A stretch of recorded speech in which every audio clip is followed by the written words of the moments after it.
Election लड़ चुकी हूं और 2018 में भी, और एंटी फ्यूडल 100% सोच रखती हूं और आज ही उसी सोच पे खड़ी हूं।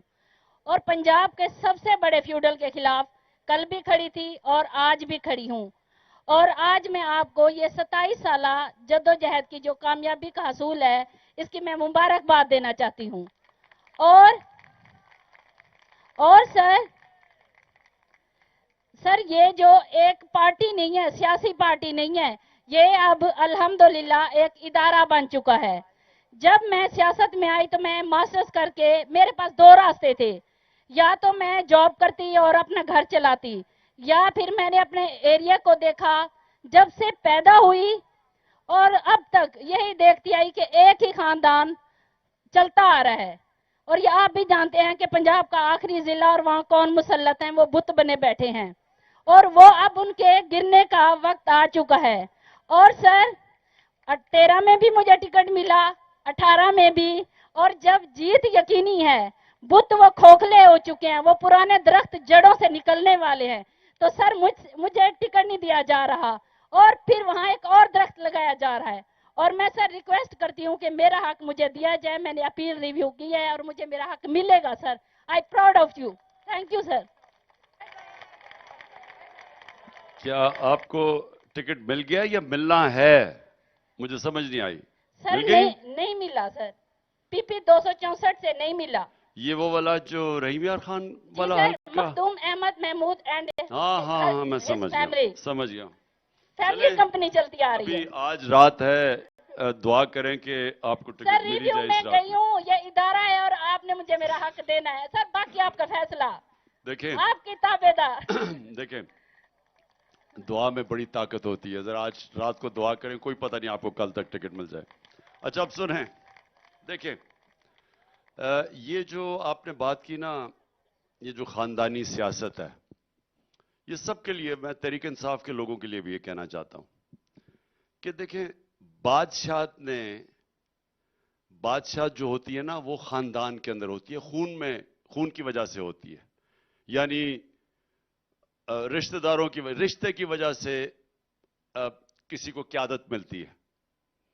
और इल्लामा इकबाल और बहुत बड़े मुसलमानों के ज़हन, शाह वलीउल्लाह, ये दोनों ने ये कहा था कि मगरिब हमारे से आगे निकल गई और मुसलमान पीछे रहने की सबसे बड़ी वजह यह थी कि मुसलमानों के अंदर बादशाहत आ गई और मगरिब जमहूरियत की तरफ चली गई। जमहूरियत का क्या मतलब होता है? जितनी अच्छी जमहूरियत, उतनी मेरिट के ऊपर क़यादत आती है। जो बादशाहत होती है वो मेरिट के ऊपर नहीं, वो खून के ऊपर होती है। तो जब एक सिस्टम के अंदर मेरिट आ गई तो वो मेरिट वाला सिस्टम आगे निकल गया। आप ये देखें ना कि दो इदारे हैं, एक प्राइवेट इदारा है, एक गवर्नमेंट का इदारा है। वो प्राइवेट इदारे में, वो अगर आप कॉलेजेस भी देखें, स्कूल्स भी देखें, प्राइवेट इदारे में क्योंकि सजा और जजा है, क्योंकि मेरिट सिस्टम है, तो प्राइवेट इदारा ज्यादा आगे निकल जाता है गवर्नमेंट के इदारे से। गवर्नमेंट के इदारे में भी कई दफा बड़ा पैसा खर्च होता है, गवर्नमेंट की कई हॉस्पिटल्स का बजट भी ज्यादा होता है, लेकिन उनकी परफॉर्मेंस बुरी होती है क्योंकि मेरिट नहीं होता, सजा और जजा नहीं होती। तो ये याद रखें कि जो बादशाह पीछे रही उसमें मेरिट नहीं था। जो मुसलमानों का दौर शुरू हुआ था, जो मदीना की रियासत में दौर शुरू हुआ था, तो उसमें खून के ऊपर नहीं खलीफा बने थे, वो बड़ी मुशावरत के तहत मुशावरत होती थी, उसके बाद जो खलीफा वक्त बने थे। लेकिन जब इसको माविया ने, इसके बाप ने जब इसको खलीफा बनाया, तो वो पहली दफा मेरिट खत्म हुई थी मुसलमानों में। और जैसी मेरिट खत्म हुई तो ये शुरू हुआ हमारा उधर से आहिस्ता आहिस्ता नीचे जाना। लेकिन जब यूरोप के अंदर डेमोक्रेसी आ गई, अमेरिका में डेमोक्रेसी आ गई और मुसलमानों के अंदर बादशाह और भी मजबूत हो गई, तो उसका मतलब यह कि हम पीछे रहना शुरू हो गए। आज हमारी जो पाकिस्तान के अंदर खानदानी पॉलिटिक्स है, ये जो खानदानों के अंदर पॉलिटिक्स चलती है, इसमें मेरिट नहीं है, इसमें कोई शक नहीं कि कई खानदानों में बड़े काबिल पॉलिटिशियंस ऊपर आए हैं, लेकिन ये मेरिट के खिलाफ है। मेरिट का मतलब ये होना चाहिए कि जो भी जो काबिल हो, एक सिस्टम हो, उसके तहत ऊपर आए, खानदान की वजह से ऊपर ना आए।